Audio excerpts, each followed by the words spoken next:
बोलिए श्री चित्रगुप्त भगवान की जय। जय श्री चित्रगुप्त, जय जय श्री चित्रगुप्त। आज बांके बिहारी जी की ये नगरी वृंदावन, जहां पर विराजमान हुए हैं जगत के न्यायाधिपति भगवान श्री चित्रगुप्त जी, जगत के समस्त प्राणियों को उनके कर्मों के आधार पर फल देने वाले देवता भगवान चित्रगुप्त जी की ये न्यायालय जो कि वृंदावन में स्थापित हुआ है, संसार का प्रथम ये श्री चित्रगुप्त पीठ, जहां से श्री चित्रगुप्त पीठ और भगवान चित्रगुप्त जी का न्याय समस्त प्राणियों को मिले, ये वह दिव्य स्थान है। और यहां से एक आज मैं भारत का स्वतंत्र नागरिक होने के नाते आज भगवान श्री चित्रगुप्त जी के श्री चरणों से ये संकल्प लेते हुए घोषणा करना चाहता हूं, मैं श्री चित्रगुप्त पीठ का पीठाधीश्वर, श्री चित्रगुप्त अखाड़े का आचार्य महामंडलेश्वर, श्री चित्रगुप्त पीठ के इस पवित्र स्थान से श्री चित्रगुप्त पीठाधीश्वर स्वामी सच्चिदानंद चित्रगुप्त भारत के अंदर आजादी के बाद 500 वर्ष की गुलामी के पश्चात हमने एक आजाद देश को प्राप्त किया। इस आजादी को एक दो नहीं, लगभग 8 लाख क्रांतिकारियों के लहू का बलिदान दिया गया। उन्होंने उनकी पुण्य आत्माएं इस भारत को किस प्रकार का भारत बनाना चाहती थी, इन सब बातों का संकल्प लेते हुए आज ये भारतवर्ष जो सनातनियों का देश है, जो संतों का देश है, ये पवित्र भूमि भगवान श्री राम की है, ये पवित्र भूमि भगवान श्री कृष्ण की है।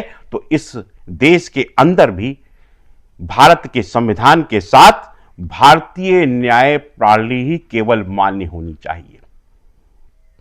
भारत का न्याय क्या होना चाहिए? जो हमारे भगवान श्री राम के समय का न्याय रहा हो, जो भगवान श्री कृष्ण के समय का एक न्याय प्रणाली रही हो, वही न्याय प्रणाली हमारे इस भारतवर्ष में हम सबको मान्य होनी चाहिए। इसलिए आज से हम सभी संकल्प के साथ भारत में चल रही दोहरी राजनीति, दोहरी विचारधारा का त्याग करते हैं और आज से ही संकल्प लिया जाता है कि भारत के अंदर कुछ अधर्मियों ने जिस प्रकार से मुस्लिम लॉ बोर्ड का गठन 1972 में किया, जिस प्रकार से हम सब पे एक गलत तरीके से एक न्याय प्रणाली को थोपने का प्रयास किया गया, तो हम सभी लोग आज से इस भारत का हर एक नागरिक, भारत का हर एक सनातनी, भारत का हर एक वासी आज से भारत में चल रही दोहरी राजनीतिक प्रणाली का हम सब लोग यहां पर आज से संकल्प के साथ में इसका दुरुपयोग होना बंद कराते हैं। और आज से हम किसी भी कीमत पर वक्फ बोर्ड और मुस्लिम पर्सनल लॉ बोर्ड को आज से समाप्त माना जाए। आज से भारत का कोई भी नागरिक मुस्लिम पर्सनल लॉ बोर्ड का कोई कानून नहीं मानेगा। आज से भारत का प्रत्येक नागरिक वक्फ बोर्ड के किसी भी आदेश को नहीं मानेगा। आज से भारत की समस्त भूमि ये संत सनातनियों की भूमि होती है। आज से भारत में अगर कोई भी अन्याय हुआ है जो पर्सनल लॉ बोर्ड के माध्यम से किया गया हो, मुस्लिम पर्सनल लॉ बोर्ड के माध्यम से, वो समाप्त किया जाता है। यहां पर ये भारत की भूमि आज से ना तो मुस्लिम पर्सनल लॉ बोर्ड को मानेगी और ना ही इस्लामिक किसी भी कानून को मानेगी। और आज से ना ही ये भारत की भूमि पर रहने वाले कोई भी भारतीय नागरिक किसी भी प्रकार से मुस्लिम लॉ बोर्ड को मानेंगे और ना ही कोई ईसाई मशीनरी द्वारा गठित किए गए कानून को मानेंगे। यहाँ पर आज से प्रत्येक भारतीय जो है सिर्फ और सिर्फ भारतीय न्याय को मानेगा और भारतीय न्याय संत सनातन परंपरा के आधार पर होगा। ये देश वेद और विज्ञान पर आधारित है।